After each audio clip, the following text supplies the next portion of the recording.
Hi friends, welcome to the Pathshala. I am your educator Noor Alam. आज हम जिस टॉपिक के साथ आपके सामने हैं वो एक ऐसा टॉपिक है जो आज राष्ट्रीय मुद्दा भी है और एक बहुत ही ज्वलंत विषय भी है, यानी जिसने पूरे देश में हर किसी को ये सोचने पर मजबूर कर दिया है कि क्या ये जो प्रावधान जो बिल लाया गया है वो हमारे हित में है या नहीं है। जी हाँ, आप बिल्कुल ठीक समझे। हम बात करने जा रहे हैं किसान आंदोलन की, और वो आंदोलन क्यों हो रहा है वो हम सभी जानते हैं। उसका सिर्फ़ और सिर्फ एक रीज़न है कि ये जो गवर्नमेंट है हमारी, जून 2020 में 3 नए बिल लेकर के आई है, जिसमें से एक तो आपका कॉन्ट्रैक्ट फार्मिंग है, बहुत आसान भाषा में अगर उसको कहें। दूसरा हमारा आवश्यक वस्तु अधिनियम है, जिसमें थोड़ा सा संशोधन किया गया है और वो संशोधन बड़ा ख़तरनाक हो सकता है आने वाले समय में, हम उसकी भी बात करेंगे।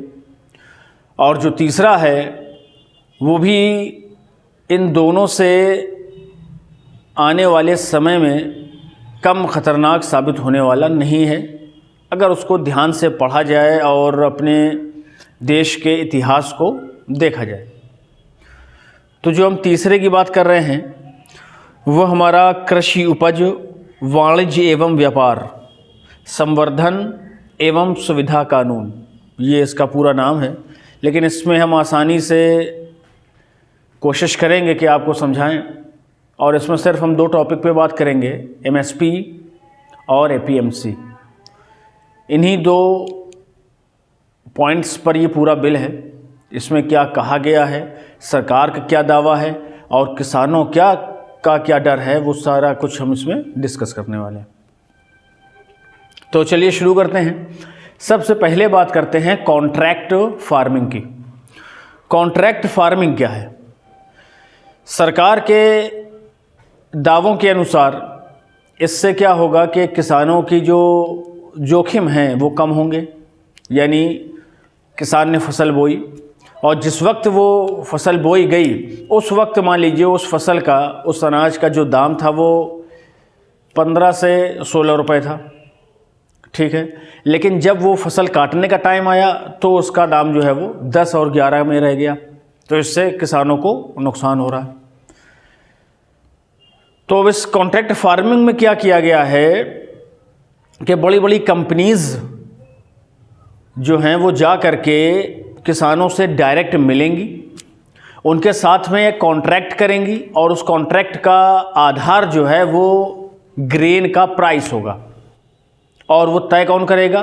किसान और वो कंपनी आपस में मिल करके उसका डिस्कशन करेंगे, मोल भाव करेंगे, मोल तोल करेंगे। जो भी फिर उसमें डिसीज़न होगा उसी के अकॉर्डिंग वो कॉन्ट्रैक्ट हो जाएगा। अच्छा, इसमें कुछ लोगों को कन्फ्यूज़न ये है कि शायद ये ज़मीन हड़पने की नीति सी है, जैसे पुराने टाइम में हमारे यहाँ जागीरदार या ज़मींदार होते थे, या अगर स्पेशली कहें कि जो ब्याज पर काम करते साहूकार होते थे, वो क्या करते थे कि छोटे किसानों को ऊंची दर पे क्या दे देते थे, पैसा या धन दे देते थे उनकी फसल को बोने के लिए, या अब उनको और जो कोई ज़रूरत हुई तो उसके लिए। अब क्या होता था कि जब किसान फसल उगाता था और उसको बेच करके जब वो पैसा लौटाने जाता था, अगर पूरा हो रहा है तो या कुछ बहुत, तो जितना वो मूलधन नहीं देते थे उससे ज़्यादा वो ब्याज बना देते थे। अक्सर जो पढ़ने वाले लोग हैं वो जानते हैं कि साधारण ब्याज और चक्रवृद्धि ब्याज, तो ये चक्रवृद्धि ब्याज ही वसूलते थे। तो वो ये जो आपका कॉन्ट्रैक्ट फार्मिंग है इससे थोड़ा सा अलग है। कॉन्ट्रैक्ट फार्मिंग जो है वो सिर्फ अनाज का कॉन्ट्रैक्ट है किसान और कंपनी के बीच में, या किसी छोटे से कारखाने या फैक्ट्री के बीच में भी हो सकता है कि अब कंपनी जाएगी किसान से तय कर लेगी कि आप इतने क्षेत्र में गेहूं बो दीजिए, हम जो है आपकी फसल जैसे ही कटेगी वैसे इस रेट में आपसे ले लेंगे, जो दोनों में तय होगा। अब इसमें जो किसान हैं वो क्या कह रहे हैं? अब उनका कहना ये है कि मान लीजिए कि हमने 20 रुपए में अगर गेहूं का रेट तय कर लिया है और अगर बाहर मार्केट में हमें उससे ज़्यादा मिला तो हमारा नुकसान है, और अगर 20 रुपए से ज़्यादा जा रहा है और कंपनी या फैक्ट्री या जो भी कारखाने वाले ने उनसे आ करके कॉन्ट्रैक्ट किया है, अगर वो उनसे नहीं ख़रीदता है तब कौन ज़िम्मेदार है। तो ये 2-3 पॉइंट हैं जिसकी वजह से किसान जो हैं थोड़ा सा परेशान नज़र आ रहे हैं। अच्छा, इसके अलावा ये भी बात बताई जा रही है कि किसान जो हैं, जो किसान संगठन हैं, वो ये भी दावा कर रहे हैं कि इससे क्या होगा कि किसान अपनी ही ज़मीन पर मज़दूर बन के रह जाएगा, मज़दूर से ज़्यादा उसकी वैल्यू नहीं रहेगी। अच्छा, इसमें एक और पॉइंट है जो अभी हाल फिलहाल ही देखने को मिला है, ख़ास करके हम अगर एमपी की बात करें, पिपरिया की, तो वहाँ क्या हुआ कि कुछ लोगों ने कंपनी के साथ में पहले तो क्या किया, कॉन्ट्रैक्ट कर लिया। इसके बाद जब रेट वहाँ कुछ ऊपर पहुँचे तो क्या किया कि कंपनी वहाँ से फ़रार हो गई। यानी उसका जो एजेंट था जिसने जो है आकर के कॉन्ट्रैक्ट किया था, उसका फ़ोन ऑफ बता रहा है। और जो कंपनियां वहां मिली भी हैं तो उन्होंने क्या किया है कि इनके जो कॉन्ट्रैक्ट थे किसानों के बीच में, तो उन कॉन्ट्रैक्ट को तो मान रहे हैं, लेकिन जो फसल है वो कुछ बहुत ख़रीद रहे हैं कि अगर आप पूरी गाड़ी लेके जा रहे हो तो उसमें से 2 कुंटल छाँट करके ले लिया या 4 कुंटल छाँट करके ले लिया। तो इससे क्या हो रहा है कि उनके जो कॉन्ट्रैक्ट है वो तो ख़त्म हो गया। भाई पूरी फसल की बात है तो पूरी ख़रीदनी चाहिए। तो इसमें क्या होता है कि हर तरफ से किसान का ही नुकसान है, कॉन्ट्रैक्ट फार्मिंग में ही, अकॉर्डिंग टू द फार्मर्स, यानी किसान संगठनों के अनुसार अगर इसमें कुछ बंदिश रखी जाए कि सरकार इसकी जिम्मेदारी ले कि अगर आपका किसान किसी कंपनी के साथ में कॉन्ट्रैक्ट करता है तो ये सरकार की जिम्मेदारी होगी कि जिस रेट पर तय है मामला उसी रेट पर उनका अनाज बिकना चाहिए। अच्छा, इसमें एक और पॉइंट अगर हम सरकार के पॉइंट ऑफ व्यू से देखें या कंपनी के पॉइंट ऑफ व्यू से देखें तो क्या हो सकता है कि मान लीजिए कंपनी ने 20 रुपये में तय किया और बाहर जो रेट है वो 35 रुपया है। अब इस बात की क्या गारंटी है कि जो किसान है वो कंपनी को ही देगा, वो बाहर नहीं बेचेगा? तो इसकी भी कोई गारंटी नहीं है। तो ये दोनों तरफ से अगर आप कंपनी के पॉइंट ऑफ व्यू से देखेंगे तब भी और किसानों के पॉइंट ऑफ व्यू से देखेंगे तब भी इसमें कुछ बहुत हमें फॉल्ट नज़र आता है। चलिए अब अगले की बात कर लेते हैं। अगला है हमारा आवश्यक वस्तु अधिनियम। ये क्या है? Essential goods act. इसके अंतर्गत असल में ये जो अधिनियम है 1955 में बना था और ये इसलिए बनाया गया था कि उस वक्त जो बड़े बड़े साहूकार या बड़े व्यापारी थे वो क्या कर रहे थे कि किसानों से जब उनकी फसल कटती थी तो सस्ते में वो पूरा का पूरा उनका अनाज लेकर के भर लेते थे और फिर जब समय आता था उस फसल को बेचने का तो उस वक्त नहीं निकालते थे, जबकि सामने वाले को या लोगों को उसकी ज़रूरत होती थी उसको वो दाब लेते थे। अब जब देखते थे कि मार्केट में वो चीज़ नहीं है और मांग ज़्यादा है तो क्या होगा, ऑटोमेटिकली क्या होगा, महंगाई बढ़ेगी। तो जब महंगाई बढ़ती थी तब ये कुछ कुछ निकाल करके बेचना शुरू करते थे। तो अब इसमें इन्होंने क्या किया है, जब 1955 में इसको बनाया गया तो उसमें यही बात थी कि अगर इस अधिनियम को ना माना गया और किसी व्यापारी ने या किसी साहूकार ने लिमिट से ज़्यादा यानी अपने प्रयोग से ज़्यादा किसी भी अनाज का भंडारण किया जो इस अधिनियम के अंतर्गत आते हैं तो उसको 7 साल तक की सज़ा का प्रावधान उसमें किया गया था। अब 2020 में जब इन्होंने इस बिल में संशोधन किया है तो सिर्फ 2 स्थितियाँ इन्होंने बता दी हैं कि अगर युद्ध हो रहा है या आपात स्थिति है तो उस कंडीशन में तो आप क्या कर सकते हैं, अन्न भंडारण कर सकते हैं, नहीं कर सकते हैं।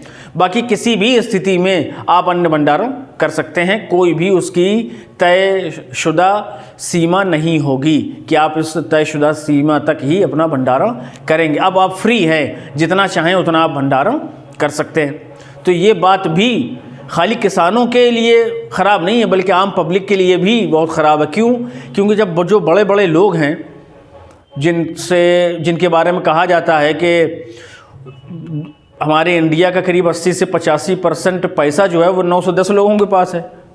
हम उनका किसी दिन डिस्कस करेंगे उनके बारे में कि कौन कौन वो लोग हैं जो हिंदुस्तान के पूरे रुपये पर जो है कब्ज़ा जमाए हुए हैं। तो वो भी हैं, साथ में और भी छोटे छोटे व्यापारी भी हैं। छोटे से मतलब है कि किसानों से बहुत बड़े, लेकिन जो ये 9-10% हैं लोग जिनके पास इंडिया का 80% है तो उससे छोटे।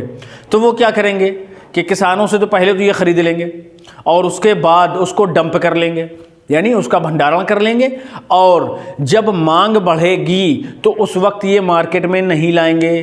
कब मार्केट में लाएंगे? जब मांग बढ़ने के साथ में महंगाई बढ़ेगी। मानी सी बात है, अगर आप इकोनॉमिक्स को थोड़ा बहुत भी जानते हैं तो आप समझ पाएंगे कि अगर जब भी डिमांड बढ़ती है और सप्लाई कम होती है तो जो महंगाई है वो बढ़ती चली जाती है। ये बहुत ही फंडामेंटल रूल है इकोनॉमिक्स का। तो इसी भय से ग्रसित होकर के किसानों की ये मांग है कि ये जो बिल है ये वापस लिया जाए। इसमें संशोधन हमें मंजूर ही नहीं है, पूरी तरह से इसमें कोई भी संशोधन माना नहीं जाएगा। अब हम थोड़ा सा आगे इसको डिस्कस कर लेते हैं। अच्छा, अब इस कानून में जो चीज़ें लाई गई हैं उनमें जो है आपके पेट्रोलियम भी है, खाने पीने की भी चीज़ें हैं, टेक्सटाइल्स भी हैं, ज़रूरी दवाएं हैं जो आम पब्लिक के लिए हैं, फर्टिलाइज़र्स हैं यानी खाद है, चूनी है, चोकर है, पशु आहार है, ये सारी चीज़ें। तो अगर मान लीजिए इनका भंडारण कोई कर लेता है और समय पर जब डिमांड होती है उस वक्त अगर आदमी को, हमें या आम लोगों को नहीं मिलता है तो आम लोगों को अपने जीवन यापन में बड़ी परेशानी होने वाली है। जबकि इस आवश्यक वस्तु अधिनियम का मतलब ही यही है कि जो वस्तुएं हमारे जीवन को जीने के लिए आवश्यक हैं उनका कोई भी भंडारण नहीं करेगा, और जो भी इसका भंडारण करेगा उसको 7 साल तक की सज़ा दी जाएगी। अच्छा, अब इसमें कई सारे सरकार ने दावे किए हैं कि हम जो है सिर्फ व्यापारी को ही नहीं, इसकी छूट जो है वो किसानों को भी दे रहे हैं कि किसान भी जो है अपना भाई करें स्टॉक, ना बेचें मार्केट में। लेकिन अगर आप थोड़ा सा भी दिमाग लगाएं तो जो हमारे यहाँ के किसान हैं, जो कि करीब हमारी टोटल आबादी का 60 से 70% तक हैं, जो गरीब हैं उन्हीं में किसान भी हैं, बल्कि 80% कहिए, तो वो 2 वक्त की रोटी बड़ी मुश्किल से खा पाते हैं। अब ये आप कैसे सोच सकते हैं कि जो व्यक्ति 2 वक्त की रोटी मुश्किल से खा पा रहा हो वो किसी चीज़ का भंडारण भी कर सकता है। अच्छा, दूसरी बात क्या है, जो भंडारण करने वाले लोग हैं तो उन्होंने इसके लिए क्या कर रखा है, बड़े बड़े जो है इन्होंने कोल्ड स्टोरेज बनवा रखे हैं, और इसके अलावा बड़े बड़े अन्य भंडारण भी बनवा रखे हैं जहाँ पे सारा कुछ अनाज डंप करते हैं। अब इसमें सवाल ये है कि अगर किसान को छूट है, बड़ी अच्छी बात है कि जब मांग बढ़ेगी, महंगाई बढ़ेगी, तब किसान उस टाइम बेच सकता है। लेकिन अक्सर किसानों को क्या हाल है कि या तो वो किसी साहूकार से या किसी बैंक से लोन लिए हुए हैं अपनी खेती किसानी के काम को करने के लिए, अपनी ज़मीनों को बंधक बनाए हुए हैं। तो इस सिचुएशन में वो कैसे किसी तरह का भी भंडारण कर सकते हैं? तो ये थोड़ी सी सोचने की बात है, इसमें विचार करने की बात है कि कैसे हम ऐसे लोगों के लिए इस तरह के कानून को ला सकते हैं कि जो हमारी जीडीपी का मुख्य आधार हैं। अगर हम उन्हीं पे आघात करेंगे तो फिर हमारे साथ, हमारे देश के साथ क्या हो सकता है, तो उसके लिए बड़े स्थिति जो है गंभीर है। अच्छा, अब अगर आप चाहे इसमें देखें तो क्योंकि जो किसान होते हैं उनका आप घर अगर देखेंगे जाके तो 1 कमरे 2 कमरे 1 दल्लान, बहुत ज़्यादा मैक्सिमम हम इस टाइम की बात कर रहे हैं। पहले टाइम तो और बुरा हाल था, छप्पर हुआ करता था, मड़ैया हुआ करती थी, उसमें कैसे भी गुजारा करते थे। लेकिन अब कुछ बहुत जो है उन्होंने यहाँ से जोड़ बटोर करके कुछ बहुत जो अपना घर छोटा मोटा बनवा भी रखा है, उसमें कितना अन्न भंडारण कर पाएंगे, कुंटल 2 कुंटल 5 कुंटल। तो अगर ये सरकार का दावा है कि दोनों कर सकते हैं तो ये किसानों के हित में नहीं नज़र आता है, क्योंकि किसान बहुत ज़्यादा जब रोकेगा तो कुंटल 2 कुंटल 5 कुंटल, तो इसमें थोड़ा सा विचार करने की ज़रूरत है। और किसानों की मांग सही है कि इस बिल को जो है वापस लिया जाना चाहिए। अगर आने वाले समय, अभी इस वक्त को मत सोचिए, जो समय आने वाला है, आने वाले 10-20 साल 50 साल, वो शायद इस बिल के आने के बाद में ज़्यादा ख़तरनाक हो जाएंगे। कि कभी कभी क्या होता है, क्योंकि हमारी जो पूरी खेती है ना, जो कृषि है, वो पूरी तरह से वर्षा पर डिपेंडेंट है। कुछ राज्यों को छोड़ दीजिए, हरियाणा पंजाब वगैरह, वहाँ बड़ी अच्छी सहूलियत हैं, बड़े अच्छी वहाँ पर जो है फैसिलिटीज़ हैं कि जिससे जो है किसान आसानी से अपने खेतों में पानी भी पहुँचा देते हैं और अच्छे से खेती भी करते हैं। लेकिन अक्सर जो हमारे राज्य हैं वो सारे के सारे जो है नहरों पे, बंबों पे, तालाबों पे, नदियों पर, इन पर डिपेंड हैं। तो अगर बारिश ना हुई और किसानों को फसल ना हुई तो जो अन्न भंडारण करने वाले लोग हैं, तो आप क्या समझते हैं वो क्या करेंगे? कमेंट में बताइए आपकी क्या सोच है इस बारे में कि अगर सूखा पड़ जाता है बाई चांस, जिसका सामना हम पिछले कई सालों से कर रहे हैं, कुछ सूखे का, अगर पूरी तरह से पड़ता है या कुछ ज़्यादा पड़ जाता है, तो ये जो भंडारण करने वाले लोग हैं इनका रिएक्शन क्या रहेगा? क्या ये अपने अन्न भंडारों को गरीबों के लिए खोल देंगे? क्या ये उन किसानों को खाली दे देंगे कि जिनसे इन्होंने ख़रीदा है? गरीबों को छोड़ दीजिए। क्या उन किसानों को देंगे या उसी रेट पे किसानों को देंगे जिस रेट पे इन किसानों से इन्होंने ख़रीदा है? दीजिए जवाब, देखते हैं कमेंट में कि आप भी कहाँ तक इसके बारे में सोच पा रहे हैं। अब चलिए, अब इस अधिनियम में या इस पूरे फार्म बिल में जो अंतिम बात है वो सबसे ज़्यादा ख़तरनाक है, जिसमें एमएसपी, मिनिमम सपोर्ट प्राइस, यानी न्यूनतम समर्थन मूल्य जो अनाज पे दिया जाता है उसको दरकिनार किया गया, उसको कोई कानूनी जामा नहीं पहनाया गया है। एपीएमसी, जिसे कि 1965 में बनाया गया था, और इसी एपीएमसी की देन है कि हमारे हिंदुस्तान में हरित क्रांति जो है वो कामयाब हुई थी, क्योंकि मंडियों के बन जाने के बाद से जो बाहर के बिचौलिए या जो दलाल थे बीच में खाने वाले, किसानों से लेते थे कम दाम में और आगे चल करके कंपनियों को या बड़े बड़े ठेकेदारों को महंगे दामों में बेचते थे, तो उनका काम ख़त्म हुआ।